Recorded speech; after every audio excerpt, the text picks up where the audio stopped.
Ce qui nous fatigue, chers frères et sœurs, ce sont les pensées compulsives, ce sont les émotions. Et tant que tu seras dans cette pensée compulsive, tu ne peux pas te reposer. Tu auras beau dormir, tu auras beau passer des heures et des heures de sommeil, tu ne pourras pas te reposer. Tu vas te réveiller avec les mêmes pensées, avec la même surcharge de l'esprit, du cerveau, de la tête. Ta tête sera lourde comme ça. Tu auras des courbatures, tu seras fatigué. Ce sera tout comme si tu venais de te battre ou de faire un travail lourd alors que tu viens juste de te réveiller d'un sommeil. Le sommeil réparateur, le sommeil profond, ce n'est pas une fatalité. Si notre sommeil est léger et superficiel, c'est parce que notre esprit travaille. C'est important de le savoir. C'est pourquoi j'ai dit au début, certaines personnes le savent et d'autres ne le savent pas. Et parmi les personnes qui le savent, bon nombre sont ceux qui n'arrivent pas à s'en sortir, à le mettre en pratique dans la vie. Justement parce que c'est difficile pour beaucoup de gens de se détacher des choses, de se détacher des situations.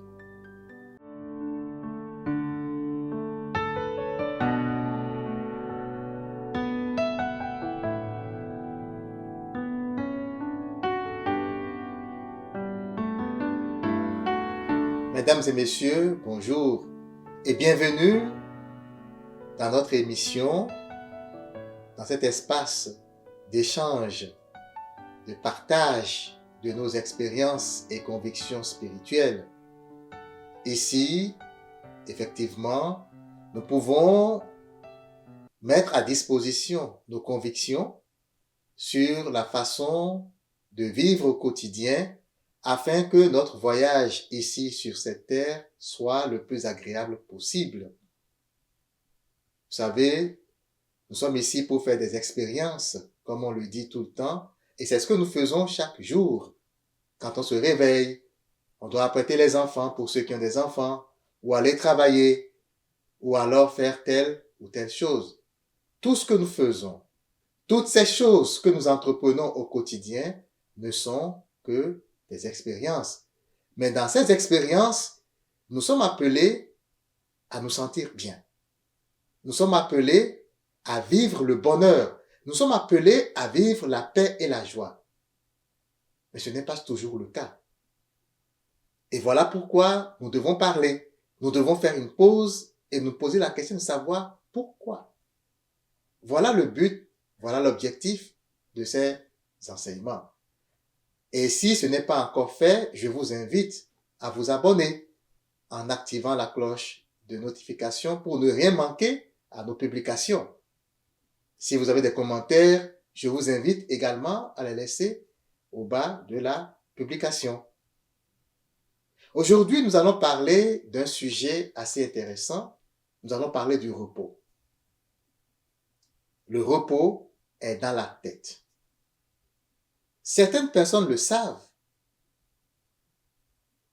d'autres ne le savent pas. Et pour d'autres personnes encore, ils le savent, mais la mise en œuvre dans la vie n'est pas toujours évidente.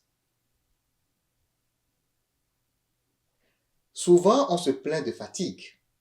Souvent, on se plaint de manque d'énergie. Et quand on n'a pas l'énergie, qu'est-ce qu'on peut faire, chers frères et sœurs? Si tu n'as pas l'énergie, tu ne peux rien faire. D'abord, tu es de mauvaise humeur. Après un bon sommeil réparateur, on peut voir que l'état d'esprit change la plupart du temps. Le corps s'est reposé, mais aussi l'esprit s'est reposé. C'est ce qu'on appelle un sommeil réparateur. Mais lorsque l'on dort, parfois le corps se repose, mais l'esprit ne se repose pas. Et du coup, le corps lui-même est sujet aux agissements de l'esprit. Et donc son repos est hypothéqué. C'est en ce moment-là que l'on se réveille fatigué. Le repos du corps passe par celui de l'esprit. Puisque c'est l'esprit qui vit dans le corps. C'est l'esprit qui conditionne le corps. C'est l'esprit qui agit dans le corps. C'est l'esprit qui pense et qui envoie les émotions, qui crée des émotions dans le corps. Alors, si le corps est fatigué, remarquez bien que la plupart du temps, c'est d'abord parce que l'esprit est surchargé. Alors, juste dire je vais dormir, ce n'est pas suffisant. Parfois, ça peut marcher si vraiment ton sommeil est réparateur. C'est-à-dire que lorsque dormir pour toi signifie lâcher complètement prise, lorsque dormir pour toi signifie oublier ses soucis, oublier ses inquiétudes, eh bien oui, le sommeil est réparateur et donc va t'aider à pouvoir évacuer la fatigue mentale, psychologique et physique. Et ainsi, tu pourras te réveiller réparé. Mais, dans bien de cas, dans bien de situations, nous allons dormir et nous réveiller tout aussi fatigués, sinon encore plus fatigués. Parce que l'esprit ne se repose pas.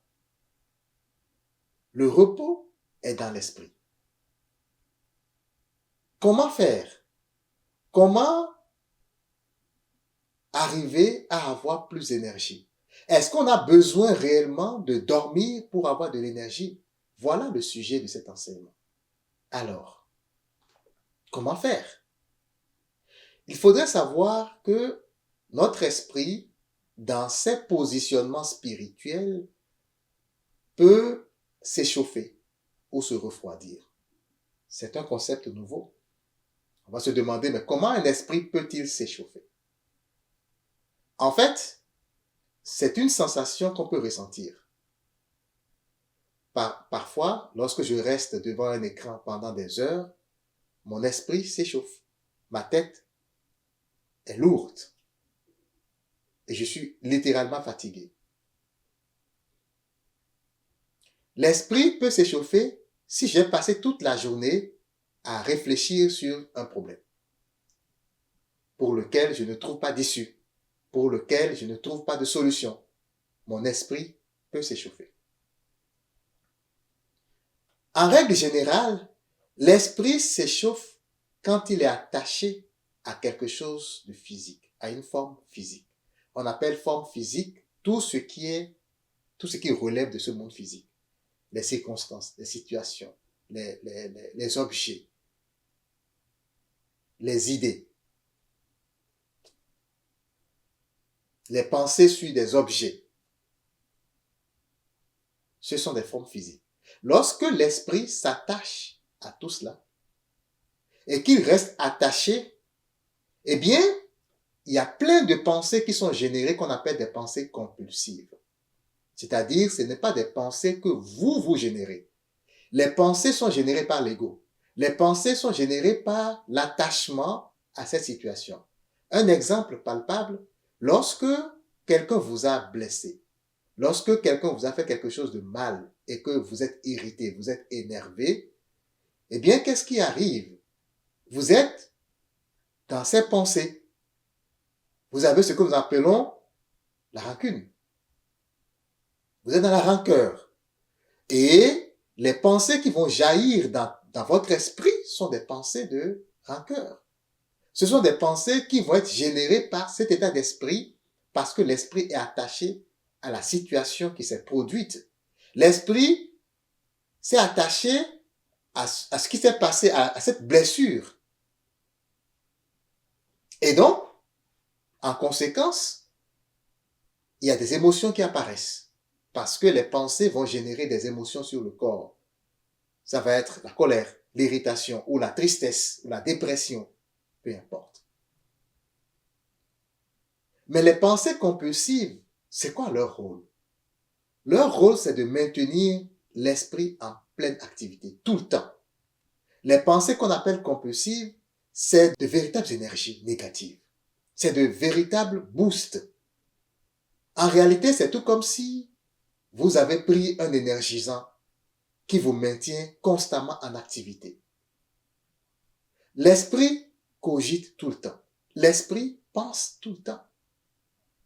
Et c'est la cause de la fatigue spirituelle. C'est pourquoi l'esprit est surchargé. C'est pourquoi l'esprit s'échauffe. Alors, au lieu d'être dans cet état où l'esprit s'échauffe tout le temps, où l'esprit est constamment en train de réfléchir à telle ou à telle situation, pourquoi ne pas se mettre dans une dimension différente, dans un environnement spirituel différent, ce que nous appelons la présence intemporelle?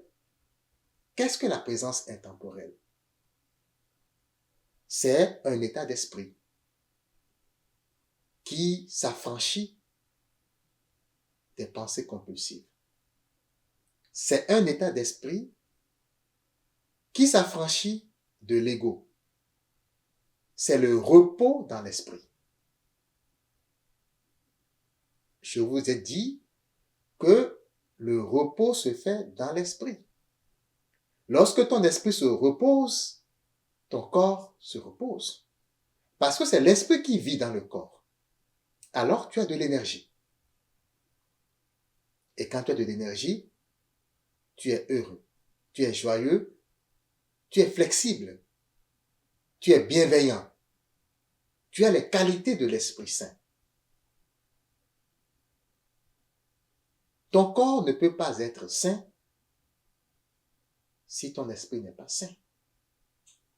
Alors, au lieu d'être dans cette dimension où l'esprit s'échauffe, tu peux choisir de vivre dans la présence, de faire chaque chose dans la présence, de parler dans la présence, de manger dans la présence, de marcher dans la présence, de travailler dans la présence. Comment le faire? C'est facile. Il suffit de ramener ton attention sur ce que tu fais à chaque instant. C'est tout. Ce qui fait que tu es présent ou absent, c'est ton attention. Ce qui fait que tu peux écouter la voix de l'intuition ou l'ignorer et écouter la voix de l'ego, c'est ton attention. Lorsque, par exemple, quelqu'un t'a blessé et que tu mets ton attention sur cette situation et que tu ne veux pas ôter ton attention de ce problème, eh bien, il grandit. Il grandit. Ça veut dire quoi? Ton esprit est maintenu en captivité. Ton esprit est maintenu dans l'esclavage de ce problème. Tu y penses tout le temps. Tu ne peux pas dormir. Même quand tu dors, ton esprit réfléchit. La blessure est si profonde. La blessure est si grande que tu penses que tu n'as pas la force de t'en sortir. Et de jour en jour, tu t'enlises, justement. Ce n'est pas que ça va en s'améliorant. Sauf si tu te calmes et tu prends conscience que tu n'es pas dans un état agréable. Et tu prends conscience de ce que tu veux réellement. Parce que là est la question, chers frères et sœurs. Qu'est-ce que nous voulons? Je peux avec ma bouche dire je veux la paix, quand bien même tout ce que je ferai, tout ce à quoi je penserai, ne serait que des vecteurs de guerre, de conflit. Je peux dire je veux la réussite, quand tout ce que je fais n'implique que l'échec, n'implique que la misère, la souffrance. Qu'est-ce que je veux? Lorsque je prends conscience et que je me demande qu'est-ce que je veux, c'est sûr que j'ai les réponses qu'il faut. J'ai la stratégie tout de suite. L'univers ne nous abandonne pas, chers frères et sœurs. L'inspiration est toujours là, à notre portée. C'est comme le soleil qui nous éclaire. Le soleil se lève chaque jour et éclaire qui veut le recevoir. C'est comme la parabole du semeur. Le semeur qui sème, qui jette juste des grains. C'est comme le soleil qui nous éclaire. C'est la même chose. L'inspiration, la grâce sont toujours là. Lorsque le semeur sème, Il envoie les grains sur toutes les sortes de terre. Reste à savoir les caractéristiques de la terre qu'il reçoit. Si la terre qu'il reçoit est remplie de ronces, d'épines, est-ce que cette graine peut germer en toute sécurité? Est-ce qu'il va se rendre compte du trésor qu'il a? Non. C'est la même chose, chers frères, chères sœurs. Si tu veux le bonheur, alors tu dois travailler ton esprit pour qu'il prenne des états de bonheur. Tu ne peux pas vouloir le bonheur et t'accrocher à des situations, à des objets, à des choses. Cela ne fonctionne simplement pas. Le repos est dans la tête. Si tu veux avoir le repos, si tu veux avoir la joie et la paix, si tu veux être dans un état de bonheur tout le temps, alors chaque chose que tu fais, fais-la en conscience. Si tu veux manger, calme-toi, mange en conscience. Ne mange pas en regardant un cellulaire. Ne mange pas en regardant la télé. Ne mange pas en bavardant avec quelqu'un. Non, tu n'as pas besoin. Après avoir mangé, tu peux bavarder. Tu peux causer avec quelqu'un. Mais pendant que tu manges, tu dois manger en conscience. Tu dois ressentir le goût des aliments. Alors, les bonnes hormones vont être sécrétées. Le corps va se mettre en état parce que, je vous ai dit, c'est l'esprit qui vit dans le corps. Si l'esprit vit en conscience, si l'esprit mange en conscience, le corps ne peut que suivre. Le cerveau va sécréter les bonnes hormones. La digestion sera bonne et complète. Et tu n'auras pas d'accumulation dans le corps et tu seras toujours en parfaite santé. Vous voyez, c'est un exemple. Lorsqu'on comprend ce paradigme, le repos est dans l'esprit. Le repos, c'est dans la tête. Lorsque tu comprends et que tu commences à faire ce qu'il faut pour que même en mouvement, tu sois au repos, eh bien, tu as une vie épanouie. Tu as une vie pleine, n'est-ce pas? Ce qui nous fatigue, chers frères et sœurs, ce sont les pensées compulsives, ce sont les émotions. Et tant que tu seras dans cette pensée compulsive, tu ne peux pas te reposer. Tu auras beau dormir, tu auras beau passer des heures et des heures de sommeil, tu ne pourras pas te reposer. Tu vas te réveiller avec les mêmes pensées, avec la même surcharge de l'esprit, du cerveau, de la tête. Ta tête sera lourde comme ça. Tu auras des courbatures, tu seras fatigué. Ce sera tout comme si tu venais de te battre ou de faire un travail lourd alors que tu viens juste de te réveiller d'un sommeil. Le sommeil réparateur, le sommeil profond, ce n'est pas une fatalité. Si notre sommeil est léger et superficiel, c'est parce que notre esprit travaille. C'est important de le savoir. C'est pourquoi j'ai dit au début, certaines personnes le savent et d'autres ne le savent pas. Et parmi les personnes qui le savent, bon nombre sont ceux qui n'arrivent pas à s'en sortir, à le mettre en pratique dans la vie. Justement parce que c'est difficile pour beaucoup de gens de se détacher des choses, de se détacher des situations. Je suis allé au boulot et le boss a eu un comportement désobligeant envers moi. Et depuis, je ne fais que penser à cela. Je suis accroché à cela.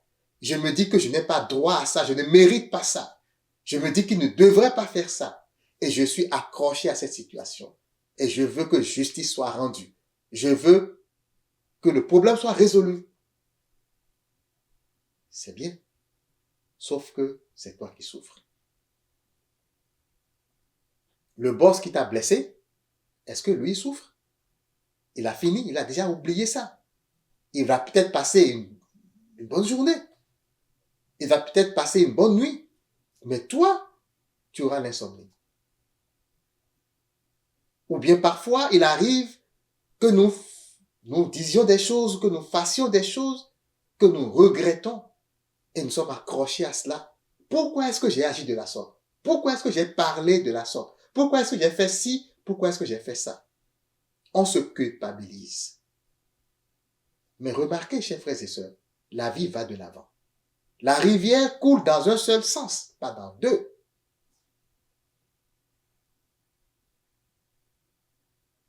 Pendant que l'eau coule, au lieu de te laisser entraîner par l'eau qui coule, tu veux rester là. Tu veux repartir en arrière. Qu'est-ce qui arrive? Tu subis les affres de la résistance. Si par exemple, vous mettez un bois dans une rivière, vous le plantez dans la rivière, ou un objet métallique que vous plantez quelque part, vous enfoncez dans la rivière, et que tout le temps, cet objet ou ce bois résiste au courant de l'eau, qu'est-ce qui arrive au fil des années? La corrosion, la décomposition.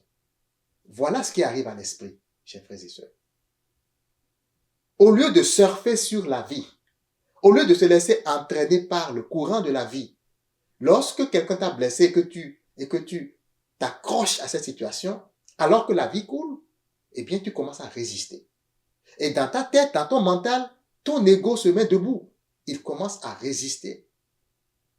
Ton esprit devient surchargé. Et c'est ce qui crée la souffrance psychologique et psychique aussi. Et la souffrance physique aussi. C'est l'une des causes de toutes les maladies que nous avons. Parce que tu dégages constamment des mauvaises énergies. Constamment.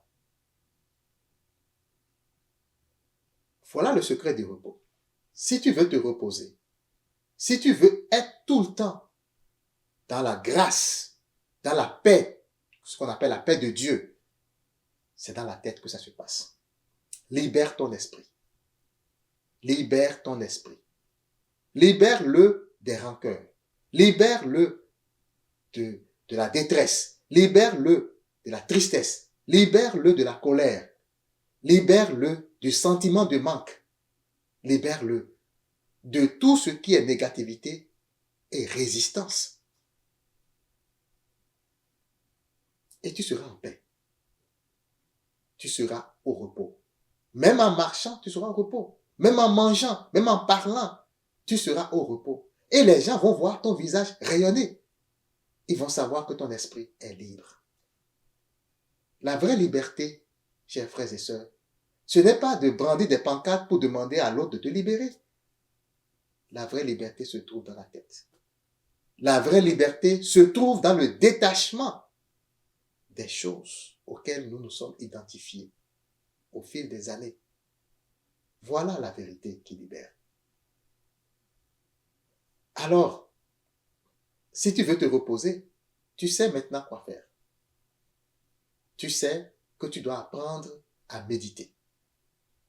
Apprendre à méditer, c'est apprendre à son esprit à contrôler les pensées. Apprendre à méditer, c'est apprendre à soi-même comment orienter, comment gérer notre attention. On devient observateur des pensées compulsives. Parce que pour que tu puisses facilement ramener ton attention là où tu le désires, il faut pouvoir la contrôler. Et ce n'est pas quelque chose qui est aussi facile lorsqu'on ne se met pas dans certains exercices spirituels. L'un de ces exercices les plus recommandés, c'est la méditation, l'adoration silencieuse. Parce que lorsque tu te mets à méditer et que tu commences à parler, à rabâcher, tu ne fais pas une adoration spirituelle correcte. Tu n'adores pas ton âme ou le Dieu qui vit en toi en esprit et en vérité. C'est ton esprit qui doit se reposer. C'est ton esprit qui doit apprendre à faire les bons choix. Parce que remarquez que ce que nous disons est le prolongement de ce que nous pensons la plupart du temps. Même si l'idée, la pensée est très brève, nous l'avons eue à un moment donné. Et donc, si tu apprends à ton esprit à se calmer et à pouvoir ignorer les pensées compulsives, tu vas avoir le repos. Tu vas avoir la paix. Et tu seras automatiquement dans la joie. une joie constante, indescriptible, parce que les autres qui t'entourent ne pourront pas savoir pourquoi tu es heureux, pourquoi tu es dans la joie. Mais toi, tu le sais. Tu sais que cela provient de cet espace spirituel profond dans lequel tu as plongé.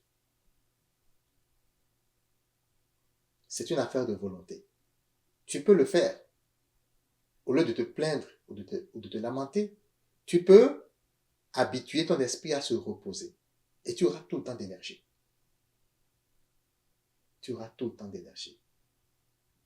Parce que si ton esprit est dans l'état égoïque et réfléchit à tout bout de champ, tu ne peux pas avoir l'énergie.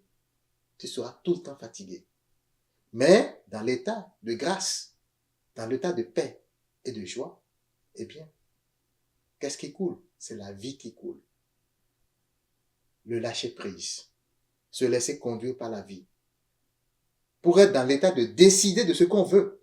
Parce que ce n'est pas parce que tu te laisses conduire par la vie que tu n'as pas ce que tu veux. Justement, c'est le contraire. Lorsque tu résistes, ton esprit est occupé à résister tout le temps. Lorsque tu résistes à ce qui se passe, ton esprit n'est pas libre. Et si ton esprit n'est pas libre, comment peut-il s'élever pour se rapprocher de l'âme, pour solliciter quelque chose, pour manifester le désir? Il ne peut pas. Il est occupé à travailler. Constamment occupé à travailler. Si tu veux la guérison, l'argent, si tu veux le bonheur, si tu veux n'importe quoi, libère ton esprit d'abord. Manifeste en toi le repos. Manifeste en toi la paix. Manifeste en toi la joie. Et tu seras en mesure de faire tout ce que tu veux. Voilà le secret. J'espère que ces quelques mots t'auront édifié. J'espère que ces quelques mots t'auront permis de prendre conscience de quelque chose dans ta vie. Il s'agit de ça. Tous les enseignements n'ont que ce seul but. T'inciter à réfléchir pour dire, moi, où est-ce que j'en suis? Dans ma vie, est-ce que tout va bien? Les plaintes que je formule ne sont-elles pas le fruit de décisions, de choix mentaux que je prends? Telle est la question. Alors n'oublie pas de t'abonner si tu ne t'es pas encore abonné. N'oublie pas de laisser aussi un commentaire. Si tu as des commentaires, on peut en discuter. Moi, j'aimais l'enseignement, j'aimais mes idées. Parfois, ça cloche, parfois non. Mais en discutant, on peut trouver beaucoup plus d'idées. Certainement, tu as des idées géniales. Alors, mets tes commentaires. Et on pourra ainsi former une communauté où on s'entraide à avancer. Que le Seigneur te bénisse.